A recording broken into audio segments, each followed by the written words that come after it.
Hello everyone and welcome to all. अभी हम start करेंगे ऐत्रेय उपनिषद जो कि ऋग्वेद से लिया गया है। यहाँ पर आप देखेंगे कि जो इसका विषय है आत्मा, ब्रह्मांड और ब्रह्म की अवधारणा। तो यहाँ आप देखेंगे ऋग्वेद के ऐत्रेय आरण्यक के दूसरे आरण्यक के चौथे, पांचवे और छठे, 4, 5 और 6, ठीक है। चौथे, पांचवे और छठे अध्याय का नाम क्या है? ऐत्रेय उपनिषद है। इसमें 3 अध्याय दिए गए हैं, जो कि प्रथम अध्याय में 3 खंड है और दूसरे और तीसरे अध्याय में एक एक खंड का वर्णन मिलता है। 33 मंत्र हैं। ब्रह्म विद्या की प्रधानता का वर्णन मिलता है। नेक्स्ट आप देखेंगे प्रथम अध्याय जो लिया गया है, इसमें प्रथम अध्याय प्रथम खंड, यहाँ पे ब्रह्मांड है। ब्रह्मांड रचना अर्थात सृष्टि का जो सृजन होता है। तो सृष्टि सृजन के आरंभ में एकमात्र क्या थे? सिर्फ परमात्मा और आत्मा तत्व ही थी और अन्य कुछ श्रेष्ठ ना था। तो कहा गया सबसे पहले परमात्मा ने लोकों की रचना की, लोकों का सृजन किया। तो 4 लोक का निर्माण किया। अम्ब, मरीचि, मर, आपा, 4 लोक बनाए। तो कौन कौन से? सबसे पहले अम्ब जो था धू लोक से परे, जो स्वर्ग की प्रतिष्ठा वाले लोक है, जिसको हम स्वर्ग लोक कहते हैं, वह स्वाह लोक बनाया। फिर मरीचि अंतरिक्ष लोक बनाया, जिसे हम भू कहते हैं। मर जहाँ पे कि मनुष्य रहते हैं, पृथ्वी लोक। मर लोक मृत्यु लोक, तो मृत्यु लोक बनाया अर्थात भूलोक। फिर आपह बनाया, जो कि पृथ्वी के नीचे पाताल लोक है। तो यह 4 लोक बनाए। अब 4 लोक तो बना दिए। 4 लोक मतलब मानिए कि आप 4 शहर बना दिए, 4 देश बना दिए, आप इस प्रकार से समझ सकते हैं। लेकिन उन 4 देशों में रहने के लिए व्यक्ति भी तो चाहिए। तो कहा कि जब लोकों का निर्माण किया, तो उसके बाद उन्होंने लोकपालों का भी निर्माण करने का विचार किया। तो जब ऐसा विचार किया तो परमात्मा ने आपह जल से एक हिरण्यगर्भ नामक पुरुष की उत्पत्ति की। जब हिरण्यगर्भ नामक पुरुष की उत्पत्ति की तो उससे 8 लोकपालों की रचना की। तो कैसे किया? तपे हुए हिरण्यगर्भ शरीर से अंडे की तरह फूटकर मुख छिद्र प्रकट हुआ और उससे वाक, इंद्रिय और अग्नि क्रमशः।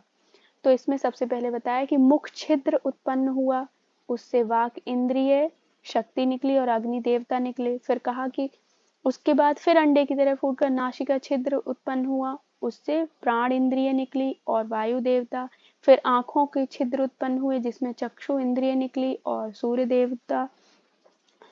कर्ण छिद्र उत्पन्न हुए, जिसमें श्रोत इंद्रिय निकली और दिशाएं देव निकले। त्वक जो थे, त्वक इंद्रिय, तो इसमें रोम जो है इंद्रिय उत्पन्न हुई जब त्वक छिद्र उत्पन्न हुए तो।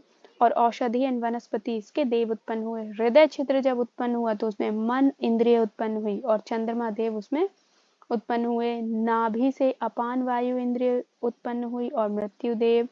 जब लिंग छिद्र उत्पन्न हुआ तो उससे वीर इंद्रिय और जल देवता। तो इस प्रकार से क्रमशः इनकी उत्पत्ति हुई। इसको पूरा ऐसे ही याद रखना है आपको, ये आता भी है। यहाँ पे आपको इस प्रकार से पूछा जाएगा, समझ लीजिए कि जो हृदय है उसका इंद्रिय की शक्ति क्या है, उसके देव कौन है। तो इस प्रकार से पूछा जा सकता है। दूसरा आप देखेंगे द्वितीय अध्याय, कहा गया कि परमात्मा, ये परमात्मा द्वारा रचित सभी देवता संसार रूपी महासागर में आ गिरे और उन्हें क्षुब्ध पिपासा युक्त कर दिया। आप देखिए लोक बनाए थे परमात्मा ने, 4 लोक बनाए। अब उसके लिए क्या किया उन्होंने? 8 लोकपाल बना दिए। जब 8 लोकपाल बना दिए तो सभी क्या हुआ कि एक मनुष्य के द्वारा बनाए तो सभी इस संसार में आकर गिर गए। अब संसार में आकर गिर गए तो उनको क्षुब्ध पिपासा सताने लगी, भूख प्यास सताने लगी।